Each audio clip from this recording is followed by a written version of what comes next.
നിങ്ങൾ ഒറ്റയ്ക്കാണ് യാത്ര ചെയ്യാൻ ഉദ്ദേശിക്കുന്നതെങ്കിൽ അവർക്ക് വേണ്ടിയും, സോളോ ട്രിപ്പ് ചെയ്യാൻ ഉദ്ദേശിക്കുന്ന സ്ഥലത്തെക്കുറിച്ച് അറിയാനാണ് താല്പര്യമുള്ളത് എങ്കിൽ അവർക്ക് വേണ്ടിയും, അതുപോലെ 2000 രൂപയ്ക്ക് താഴെയാണ് ബഡ്ജറ്റ് നോക്കുന്നതെങ്കിൽ അവർക്ക് വേണ്ടിയുമാണ് ഈ വീഡിയോ. ഞാൻ യാത്ര ചെയ്ത കുറച്ച് സ്ഥലങ്ങളെ ഉൾപ്പെടുത്തി ഇതൊരു സീരീസ് ആയിട്ട് അപ്ലോഡ് ചെയ്യാനാണ് ഞാൻ ഉദ്ദേശിക്കുന്നത്. ഏതായാലും നമുക്ക് സമയം കളയാണ്ട് പെട്ടെന്ന് തന്നെ വീഡിയോയിലേക്ക് കിടക്കാം. അതിനു മുമ്പ് ഈ വീഡിയോ ആദ്യമായിട്ട് കാണുകയാണെങ്കിൽ ലൈക്ക്, ഷെയർ, കമൻറ്റ് ചെയ്യുക. ഇതുപോലെ ഉപകാരപ്പെടുന്ന മറ്റുള്ള നിങ്ങളുടെ ഫ്രണ്ട്സിലേക്ക് ഈ വീഡിയോ തീർച്ചയായും എത്തിക്കുക. ചാനൽ ആദ്യമായിട്ട് കാണുന്നതെങ്കിൽ ഉറപ്പായിട്ടും സബ്സ്ക്രൈബ് ചെയ്യുക. വീഡിയോ ടൈറ്റിൽ പറഞ്ഞ പോലെ എൻ്റെ ആദ്യത്തെ സ്ഥലം ഏതാണെന്ന് ചോദിച്ചു കഴിഞ്ഞാൽ ചെന്നൈയാണ്. തമിഴ്നാട്ടിലെ ക്യാപിറ്റൽ സിറ്റിയായ ചെന്നൈയാണ്. അപ്പം ഞാൻ എങ്ങനെ പോയി, എവിടുന്ന് പോയി, എവിടെ ഇറങ്ങി, തിരിച്ച് വരുന്ന ട്രെയിൻ ഏതാണ്, അതിന് എത്ര ചാർജ് വരും എന്നുള്ള രീതിയിൽ ആദ്യത്തെ ഡീറ്റെയിൽ അങ്ങനെ പോവാം. ഞാൻ കോഴിക്കോട് നിന്ന് പോകുന്ന രീതിയിൽ പറയാം. കോഴിക്കോട് നിന്ന് വൈകുന്നേരം 5:30 മണിക്ക് സ്റ്റാർട്ട് ചെയ്യുന്ന ചെന്നൈ മെയിൽ എക്സ്പ്രസ്സിലാണ് ഞാൻ ട്രെയിൻ കയറിയത്.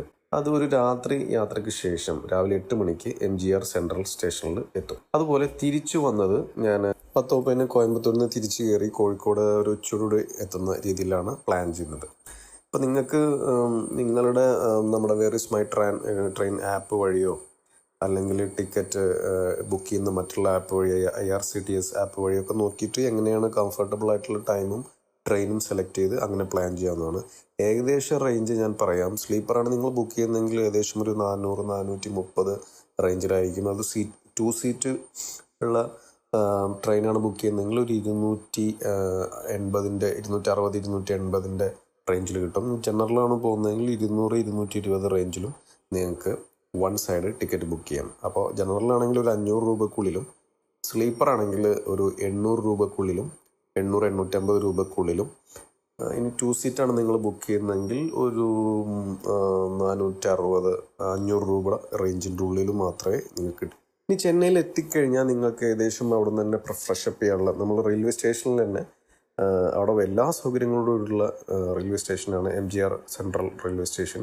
അവിടെ തന്നെ നിങ്ങൾക്ക് ഫ്രഷപ്പ് ചെയ്യാനുള്ള സൗകര്യങ്ങളുണ്ട്. പിന്നെ നിങ്ങൾക്ക് അവിടുത്തെ AC വെയിറ്റിംഗ് ഹാൾ ഉപയോഗിച്ച് നിങ്ങൾക്ക് കുളിക്കാനും ടോയ്ലറ്റിൽ പോകാനൊക്കെ ഉള്ള സൗകര്യമുണ്ട്. നിങ്ങളെ ലഗേജ് സൂക്ഷിക്കാനുള്ള ക്ലോക്ക് റൂമുകൾ അവിടെ അവൈലബിൾ ആണ്. നിങ്ങൾക്ക് മുൻകൂട്ടി ബുക്ക് ചെയ്യുകയാണെങ്കിൽ നിങ്ങൾക്ക് അവിടെ റിട്ടയറിംഗ് റൂം ചെറിയ പൈസയ്ക്ക് കിട്ടും. പക്ഷെ അത് MGR സെൻട്രലിൽ കിട്ടാൻ വളരെ ടൈറ്റാണ്. നിങ്ങൾ ട്രെയിൻ ബുക്ക് ചെയ്ത സമയത്ത് തന്നെ നോക്കിയാൽ ഒരു 1-2 മാസം മുന്നേ നോക്കുകയാണെങ്കിൽ നിങ്ങൾക്ക് കിട്ടാൻ ചാൻസ് ഉണ്ട്. ഇപ്പം നമ്മളൊക്കെ വല്ല സ്റ്റേഡിയം ക്രിക്കറ്റ് കളി ഉള്ള സമയത്തോ അല്ലെങ്കിൽ വേറെ എന്തെങ്കിലുമൊക്കെ ഒരു സൺഡേസിലോ ഹോളിഡേയ്സിലോ ഒക്കെ കിട്ടാൻ വളരെ പാടായിരിക്കും. എനിക്ക് റിട്ടയറിംഗ് റൂം കിട്ടിയിട്ടില്ല. അതാണ് ഞാൻ ഇത് മുൻകൂട്ടി പറയാനുള്ള കാരണം. ഇനി നിങ്ങൾക്ക് റിട്ടയറിംഗ് റൂം കിട്ടിയിട്ടില്ല എന്ന് വിചാരിക്കുക. അപ്പോൾ റിട്ടയറിംഗ് റൂം കിട്ടിയിട്ടില്ലെങ്കിൽ നിങ്ങൾ തൊട്ടടുത്ത് തന്നെ MGR സെൻട്രൽ സ്റ്റേഷൻ്റെ തൊട്ടടുത്തായിട്ട് തന്നെ റൂം സെർച്ച് ചെയ്യുക. അതാണ് ഏറ്റവും കംഫർട്ടബിൾ ആയിട്ടുള്ള കാര്യം. കാരണം അവിടെ തൊട്ടടുത്ത് നമുക്ക് തിരിച്ചു വരാനും നമുക്കവിടെ റെയിൽവേ സ്റ്റേഷൻ അടുത്തായിരിക്കും. പിന്നെ സബർബൻ ട്രെയിനുകളുണ്ട്, മെട്രോ ട്രെയിൻ അടുത്തുണ്ട്. പിന്നെ വലിയൊരു സെൻട്രൽ സിറ്റിയാണ്. അപ്പോൾ എല്ലാവിധ പബ്ലിക് ട്രാൻസ്പോർട്ടേഷൻ ഉപയോഗിക്കാനുള്ള എല്ലാ സൗകര്യങ്ങളും നമുക്ക് അവിടെ തന്നെ ഉണ്ടാകും. എല്ലാം വാക്കബിൾ ഡിസ്റ്റൻസ് ആണ് എല്ലാം. അപ്പോൾ നിങ്ങൾക്ക് തൊട്ട് റെയിൽവേ സ്റ്റേഷനിൽ ഇറങ്ങി തൊട്ട് നിങ്ങൾക്ക് മെയിൻ ഗേറ്റ് ഇറങ്ങിയാൽ തന്നെ അവിടുന്ന് ലെഫ്റ്റ് പോയി കഴിഞ്ഞാൽ കാണുന്ന റോഡിൻ്റെ ഓപ്പോസിറ്റ് സൈഡിലും അതിൻ്റെ 2 സൈഡിലും ഇഷ്ടംപോലെ ഡോർമെട്രീസ് അതുപോലെ തന്നെ റൂംസൊക്കെ അവൈലബിൾ ആണ്. അപ്പം നിങ്ങൾ അവിടെ പോയി അന്വേഷിച്ചെടുക്കുന്നതാണ്. മുൻകൂട്ടി ബുക്ക് ചെയ്യുന്നതിനേക്കാളും ഞാൻ നിങ്ങൾക്ക് റെക്കമെൻഡ് ചെയ്യുന്നത് നിങ്ങൾ അവിടെ പോയി റൂം കണ്ട് നോക്കി ഇഷ്ടപ്പെട്ട് അവിടുത്തെ ആംബിയൻസൊക്കെ അന്വേഷിച്ചറിഞ്ഞ് എടുക്കുന്നതായിരിക്കും ഏറ്റവും ബെറ്റർ. നമ്മൾ ഓയോലൊക്കെ ബുക്ക് ചെയ്യുമ്പോൾ അല്ലെങ്കിൽ booking.com ബുക്ക് ചെയ്യുമ്പോൾ എന്താ പ്രശ്നം എന്ന് വെച്ചാൽ നമ്മൾ അതിൽ ഫോട്ടോയിൽ കണ്ടാൽ ഭയങ്കര ലക്ഷറി ഫീൽ ചെയ്യും. പക്ഷേ ചെന്ന് കഴിഞ്ഞാൽ ഭയങ്കര നമുക്കത് ഒരു ഇമ്പ്രഷൻ ഉണ്ടാവില്ല. അപ്പോൾ അതിന് നമുക്ക് അങ്ങനത്തെ പ്രശ്നങ്ങൾ ഒഴിവാക്കാൻ വേണ്ടിയിട്ട് നമ്മൾ അവിടെ പോയിട്ട് എടുക്കുക. ഇഷ്ടംപോലെ റൂംസ് കിട്ടാനുണ്ട്, അവൈലബിൾ ആണ്. അപ്പോൾ നിങ്ങൾക്ക് മറ്റേ ഡോർമെറ്ററിയൊക്കെ 200-300 കിട്ടും. റൂംസൊക്കെ 500-750 കിട്ടാനുണ്ട്, ഇഷ്ടംപോലെ കിട്ടാനുണ്ട്. ഈ റൂംസ് കിട്ടി അല്ലെങ്കിൽ നമ്മൾ റെയിൽവേ സ്റ്റേഷനിൽ നിന്നൊക്കെ ഫ്രഷപ്പ് ചെയ്താൽ വളരെ പെട്ടെന്ന് തന്നെ നിങ്ങൾക്ക് 10 മണിക്കുള്ളിൽ തന്നെ നിങ്ങൾക്ക് നിങ്ങളുടെ ലഗേജും കാര്യങ്ങളും ഒക്കെ ലോക്കർ റൂമിലാണെങ്കിൽ അങ്ങനെ വെച്ച്, അല്ലെങ്കിൽ റൂംസിലാണെങ്കിൽ അങ്ങനെ വെച്ചിട്ട് പെട്ടെന്ന് തന്നെ നിങ്ങൾക്ക് സ്ഥലങ്ങൾ കാണാനോ അല്ലെങ്കിൽ നിങ്ങൾ മറ്റെന്തെങ്കിലും ആവശ്യമുണ്ടെങ്കിൽ അതിന് വേണ്ടിയോ നിങ്ങൾക്ക് പെട്ടെന്ന് തന്നെ ഇറങ്ങാൻ പറ്റുന്നതാണ്. അപ്പോൾ വളരെ പെട്ടെന്ന് ഇതിൻ്റെ അടുത്ത് റൂം എടുത്തു കഴിഞ്ഞാൽ പെട്ടെന്ന് തന്നെ അവിടെ ഞാൻ നേരത്തെ പറഞ്ഞ പോലെ ട്രെയിനുകളും ലോക്കൽ ട്രെയിനുകളും മെട്രോയും ബസ് സ്റ്റേഷൻസ് എല്ലാം ഉണ്ട്. അപ്പോൾ അത് വളരെ അഫോർഡബിൾ ആയിട്ട് നമുക്ക് വളരെ കുറഞ്ഞ ചിലവിൽ പോവാം. ഇപ്പോൾ സബർബൻ ട്രെയിൻസ് ഒക്കെ ആണെങ്കിൽ നമുക്ക് 5 രൂപ 10 രൂപയൊക്കെ ആവുന്നുള്ളൂ. ബസ്സിനും അധികം ചാർജ് ഇല്ല. മെട്രോന് ഇച്ചിരി കൂടുതലായിരിക്കും എന്ന് മാത്രമേ ഉള്ളൂ. ചെന്നൈയുടെ ഏറ്റവും വലിയ പ്രത്യേകത എന്താണെന്ന് വെച്ച് കഴിഞ്ഞാൽ അവിടുത്തെ ഭയങ്കര ഒരു എനർജിയാണ് നമുക്ക് ഫീൽ ചെയ്യുന്നത്. മറ്റുള്ള സിറ്റീസിനെ കമ്പയർ ചെയ്യുമ്പോൾ ചെന്നൈ ഭയങ്കര ഒരു എനർജി നമുക്ക് തരുന്നതായിട്ട് ഫീൽ ചെയ്യുന്നുണ്ട്. പിന്നെ ചിലവ് വളരെ നമുക്കിപ്പോൾ ഞാൻ കൂടുതലും ബഡ്ജറ്റ് ഫ്രണ്ട്ലി ആയിട്ടുള്ള ആളുകളെ ആണ് ഉദ്ദേശിച്ചാണ് ഈ വീഡിയോ ഇറക്കുന്നത്. അപ്പോൾ ബഡ്ജറ്റ് നോക്കുന്ന ആളുകൾക്ക് എങ്ങനെ വേണമെങ്കിലും ഇപ്പോൾ ഫുഡ് ആയിക്കോട്ടെ, യാത്ര ആയിക്കോട്ടെ, ഒക്കെ വളരെ ചുരുക്കി നമുക്ക് ജീവിക്കാനും യാത്ര ചെയ്യാനും ഒക്കെ പറ്റുന്ന ഒരു സിറ്റിയാണ് ചെന്നൈ. നമ്മൾ കൃത്യമായിട്ട് പ്ലാൻ ചെയ്താണ് പോകുന്നുണ്ടെങ്കിൽ അവിടുത്തെ പ്രധാനപ്പെട്ട കണ്ടിരിക്കേണ്ട സ്ഥലങ്ങൾ നമുക്ക് ഒരു ദിവസം കൊണ്ട് തന്നെ കണ്ടു തീർക്കാൻ പറ്റും. അതിന് കൃത്യമായിട്ട് പ്ലാനിങ് വേണം നമുക്ക്. ഓക്കെ, ഇനി ചില കാര്യങ്ങൾ മുൻകൂട്ടി അറിഞ്ഞിരിക്കേണ്ട ചില കാര്യങ്ങളെക്കുറിച്ച് പറയാം. അതിൽ നമുക്ക് പോസിറ്റീവായിട്ടുള്ള കാര്യം പറയാം. ഞാൻ നേരത്തെ പറഞ്ഞ പോലെ ചെന്നൈക്ക് പ്രത്യേകമായിട്ടുള്ള ഒരു എനർജിയും ഒരു വൈബും ഉണ്ട്. പിന്നെ വളരെ ആക്റ്റീവും ലൈവായിട്ടുള്ളൊരു സിറ്റിയാണ്. ഇപ്പോൾ വൈകുന്നേരം നമ്മൾ മറീന ബീച്ചിലൊക്കെ പോവുകയാണെങ്കിൽ വളരെ നല്ല ഒരു എനർജി നമുക്ക് അവിടെ കിട്ടും. ഒരുപാട് എൻ്റർടൈൻമെൻറ്റിനുള്ള സാധ്യത അവിടെ ഉണ്ട്. തൊട്ടടുത്ത് നമ്മളെ ചെപ്പോക്ക് സ്റ്റേഡിയം ഒക്കെ ഉണ്ട്. അത് കാണാൻ താല്പര്യമുള്ളവർക്ക് അവിടെ പോകാം. പിന്നെ നിങ്ങൾക്ക് ഒരുപാട് ലഗേജ് ഉണ്ട്, റൂം എടുക്കുന്നില്ല, ഒരു ഡേ മാത്രമേ ഉള്ളൂ എന്നുണ്ടെങ്കിൽ നിങ്ങൾ അവിടെ ക്ലോക്ക് റൂം ഉപയോഗിക്കുന്നതാണ് നല്ലത്. അല്ലെങ്കിൽ നിങ്ങൾ റൂം എടുക്കുന്നില്ല, അവിടുത്തെ വെയിറ്റിംഗ് ഹാളിൽ ഇരിക്കുകയാണ്, നമുക്ക് അവിടെ ഇരുന്നാണ് നമ്മൾ ഉറങ്ങുന്നതാണെങ്കിൽ നമ്മൾ ക്ലോക്ക് റൂം കൃത്യമായിട്ട് ഉപയോഗിക്കുക. അത് വളരെ സേഫാണ്, കുഴപ്പമൊന്നുമില്ല. പിന്നെ ബഡ്ജറ്റ് ട്രാവലേഴ്സിനൊക്കെ ഡോർമെറ്ററികൾ ഇഷ്ടം പോലെ അവിടെ അവൈലബിൾ ആണ്. ഞാൻ നേരത്തെ പറഞ്ഞ റൂമുകൾ 500 രൂപ മുതലുള്ള റൂമുകളൊക്കെ ഉണ്ട്. പിന്നെ നിങ്ങൾക്ക് ഏറ്റവും ബെറ്റർ, ബഡ്ജറ്റ് നോക്കുന്ന ആൾക്ക് ഏറ്റവും better metro, suburban train, public ട്രാൻസ്പോർട്ടേഷനായ ബസ് ഇവയൊക്കെ ഉപയോഗിച്ചാൽ വളരെ കുറഞ്ഞ ചിലവിൽ എന്ത് ചെയ്യുക, നഗരം ഒക്കെ ചുറ്റിക്കാണും. അപ്പോൾ കൃത്യമായി ഞാൻ നേരത്തെ പറഞ്ഞ പോലെ കൃത്യമായ പ്ലാനിങ്ങിൽ വേണം പോകാൻ. അങ്ങനെയാണെങ്കിൽ ഒരു ദിവസം നിങ്ങൾക്ക് മാക്സിമം ആണ് അവിടെ കണ്ടു തീർക്കാൻ പ്രധാനപ്പെട്ട സ്ഥലങ്ങൾ കേട്ടോ. ഇതിൻ്റെ നെഗറ്റീവ്സ് എന്താണെന്ന് വെച്ച് കഴിഞ്ഞാൽ റിട്ടയറിംഗ് റൂം വളരെ നല്ല ഒരു ഓപ്ഷനാണ് ഈ ബഡ്ജറ്റ് നോക്കുന്ന ആളുകൾക്ക്. പക്ഷേ ഈ റിട്ടയറിംഗ് റൂം ചില സമയങ്ങളിൽ കിട്ടാൻ വളരെ ബുദ്ധിമുട്ടായിരിക്കും. അപ്പോൾ നിങ്ങൾ യാത്ര ചെയ്യുന്നതിനൊക്കെ ഞാൻ പറഞ്ഞ പോലെ ടിക്കറ്റ് ബുക്ക് ചെയ്യുമ്പോൾ തന്നെ ഇത് സെർച്ച് ചെയ്യുക, നോക്കുക. ഇനിയിപ്പോൾ റിട്ടയറിംഗ് റൂം മാത്രമേ എടുക്കുന്നു എന്നുള്ള ആൾക്കാർ തൊട്ടടുത്ത് തന്നെ വേറെയും റെയിൽവേ സ്റ്റേഷൻ നോക്കുക.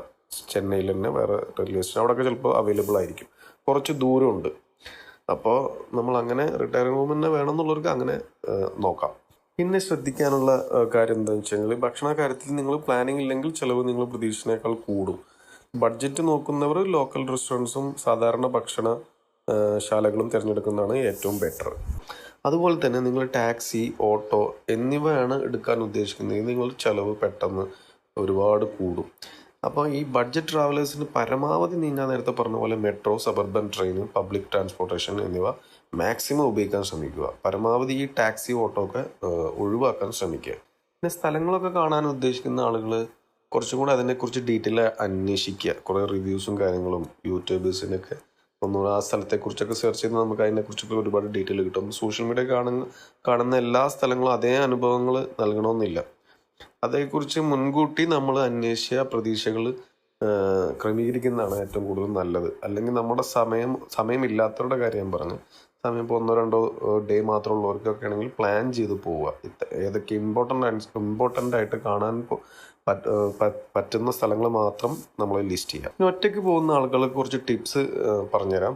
നമ്മൾ കഴിയുന്നത്ര നമ്മളെ കേരളത്തിൽ നിന്നുള്ള ട്രാവലിംഗ് രാത്രി മാത്രം പ്ലാൻ ചെയ്യാം.